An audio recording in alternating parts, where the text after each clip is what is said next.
1, 2, 3. Assalamualaikum warahmatullahi wabarakatuh. Waalaikumsalam warahmatullahi wabarakatuh. Selamat siang anak-anak. Siang, Bu. Bagaimana kabarnya? Sehat kah? Sehat. Alhamdulillah. Harus sakit, Bu. Sebelumnya untuk memulai kegiatan belajar kali ini kita berdoa dulu ya. Berdoa kita akan melancarkan belajarnya. Silakan Mbak Intan untuk memimpin. Tempat duduk siap, berdoa mulai. Berdoa selesai. Oke, sekarang kita lihat di samping kanan kiri kalian ada yang belum masuk atau ada yang nggak berangkat? Berangkat semua, Bu. Oh, alhamdulillah berangkat semua ya. 20 anak. Oke, kita hari ini kita akan membahas tentang statistika. Sebelumnya ada yang sudah tahu belum apa itu statistika? Tidak tahu. Oh, belum ya? Oke, statistika itu kalau kalian ke kantor-kantor kelurahan atau ke mana ya? Kantor-kantor terserah lah. Itu yang di papan pengumuman biasanya kan ada entah itu lingkaran, entah itu ada diagram, itu namanya tuh statistika. Jadi kita mempelajari statistika itu juga penting. Pada pembelajaran kali ini standar kompetensinya yaitu untuk menggunakan aturan statistika, kaidah pemecahan dan sifat-sifat peluang dalam pemecahan masalah. Adapun untuk kompetensi dasarnya yang pertama kita akan membaca data dalam bentuk tabel dan diagram batang, garis, lingkaran dan selanjutnya yaitu kita akan mempelajari tentang bagaimana menyajikan data dalam bentuk tabel dan diagram batang, garis, lingkaran dan dan penafsirannya. Dan yang terakhir kita akan belajar menghitung ukuran pemusatan, ukuran letak, ukuran penyebaran data serta penafsirannya. Untuk statistika kali ini penilaiannya itu nggak mau muluk-muluk kok. Kita harus belajar apa itu statistika, bagaimana kita memahaminya, dan kita harus rajin mengerjakan tugas. Oke, sebelumnya siapa ada yang ingin Ibu kenalkan? Wah, siapa tuh, Bu? Ini adalah tokoh matematika, namanya Karl Friedrich Gauss. Beliau adalah seorang ahli matematika Jerman. Beliau mempelajari penyebaran dari berbagai macam data. Ia juga menemukan istilah standar deviasi untuk menjelaskan penyebaran yang terjadi. Para ilmuwan sekarang menggunakan standar deviasi karya Karl ini untuk mengestimasi akurasi pengukuran data. Untuk kalian rajin-rajinnya belajar supaya kalian bisa kayak profesor tadi ya. Mungkin di masa depan kalian akan jadi profesor dan menciptakan sebuah karya ilmiah yang mungkin akan bermanfaat untuk orang banyak. Amin. Oke, sebelum kita ke statistika, kita akan belajar tentang pengertian dasar dalam statistika itu sendiri.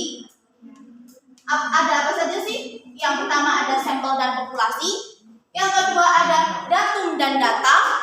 Yang ketiga ada data kualitatif dan data kuantitatif. Yang selanjutnya ada data cacahan dan data ukuran. Dan yang terakhir yaitu statistika itu sendiri dan statistik.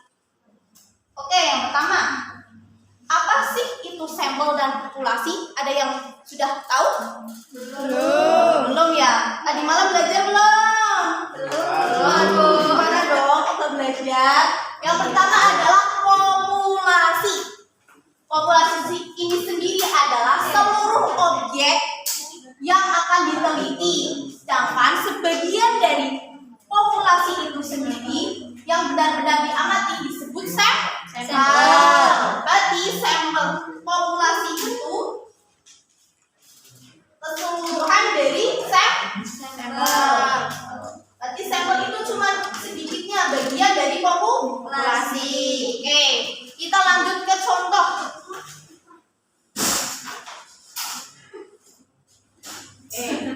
Coba Mbak Mai dibaca. Baca contohnya.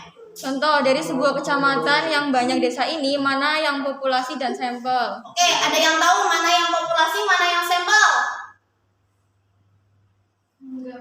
Oh, belum ya. Tadi kan populasi itu apa? Bagian dari Sampel. Sampel itu bagian dari populasi. Tadi kecamatan itu peta itu apa ya? Menandakan itu sebuah kecamatan. Misalnya itu kecamatan Talun lah. Iya. Itu kecamatan Talun lah. Kecamatan Talun itu terdiri dari beberapa desa. Berarti desa itu adalah sampel. Dan Talun itu adalah populasi. Pinter-pinter ya sebenarnya. Oke, kita dapatkan sebuah hasil populasi adalah seluruh desa yang ada di kecamatan itu. Sedangkan sampel itu diambil 5 desa, yaitu desa 2, desa 6, desa 7, desa 11, dan desa 13. Kalian jangan kebingungan tentang kata-kata ini ya. Populasi adalah seluruh desa. Berarti seluruh desa digabungin jadinya kecamatan. Oke, paham? Paham. Oke, pintar sekali kalian. Murid-murid itu pintar ya? Selanjutnya adalah data dan datum. Datum adalah catatan, keterangan atau informasi yang diperoleh dari sebuah penelitian. Datum-datum yang telah terkumpul disebut data. Oke, ada 2 kata. Datum dan apa? Data. Data.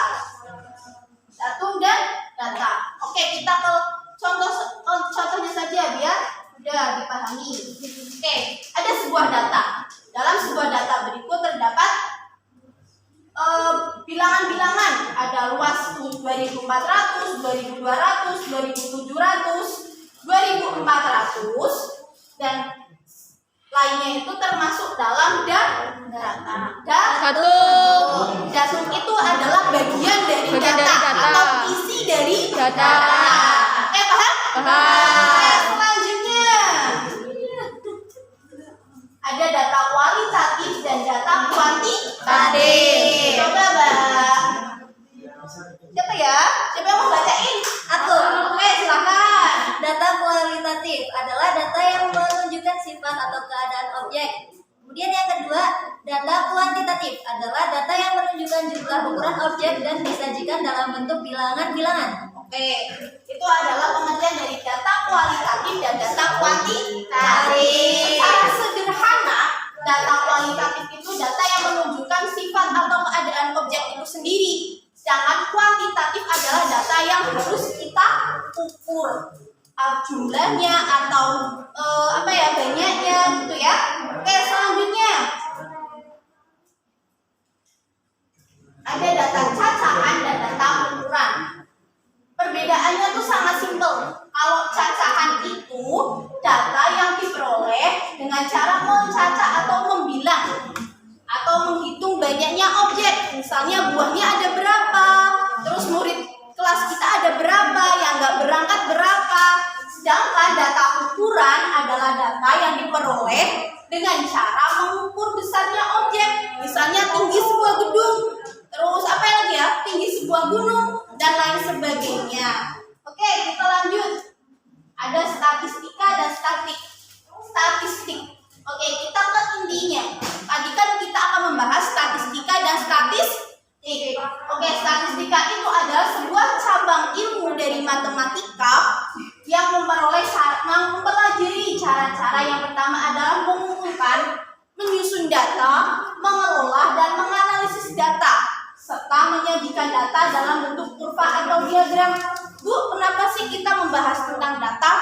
Data itu sangat penting. Dalam kehidupan sehari-hari kita akan berkulik dengan data-data itu, baik itu dalam sekolah ataupun dalam perdagangan. Itu kan pasti ada data, entah itu data yang sedikit ataupun banyak. Yang kedua adalah menarik kesimpulan atau menafsirkan parameter dan menguji hipotesa dugaan yang didasarkan pada hasil pengelolaan data yang disebut statistik. Oke, selanjutnya. Oke, kita langsung ke materi yang pertama ya, yaitu menyajikan data dalam bentuk diagram. Tadi kan cuma dalam gambarannya saja. Sekarang kita mempelajari bagaimana cara menyajikan data tersebut.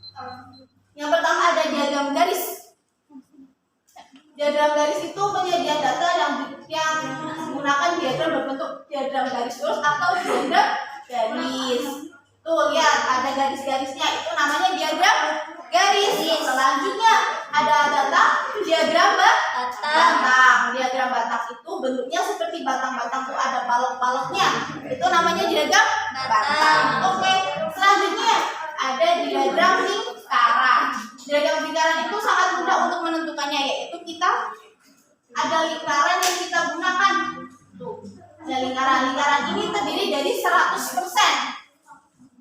100%. Untuk menentukannya kita tinggal mengurangi saja yang sudah diketahui. Yang terakhir adalah diagram kotak garis. Pada diagram kotak garis ini, data statistik yang dipakai untuk menggambarkan diagram kotak garis adalah statistik prima, yaitu serangkaian yang terdiri dari data ekstrim atau data terkecil, data terbesar, KI, kuartil, dan kuartil 2 dan kuartil 3. Selanjutnya, ini contohnya dari data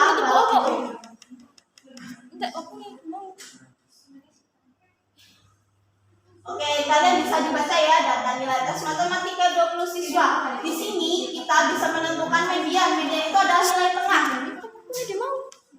Kuartil bawah dan kuartil atas. Dan dari data ini kita akan mengetahui kuartilnya. Oke, selanjutnya ada tugas nih untuk kalian. Tugasnya ini dikerjakan untuk latihan PR saja ya. Iya. Ada 2 soal saja kok.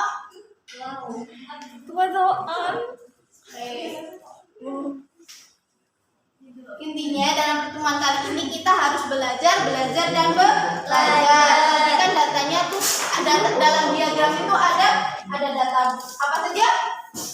Diagram diagram garis, diagram lingkaran. Semuanya pintar-pintar ya. Iya.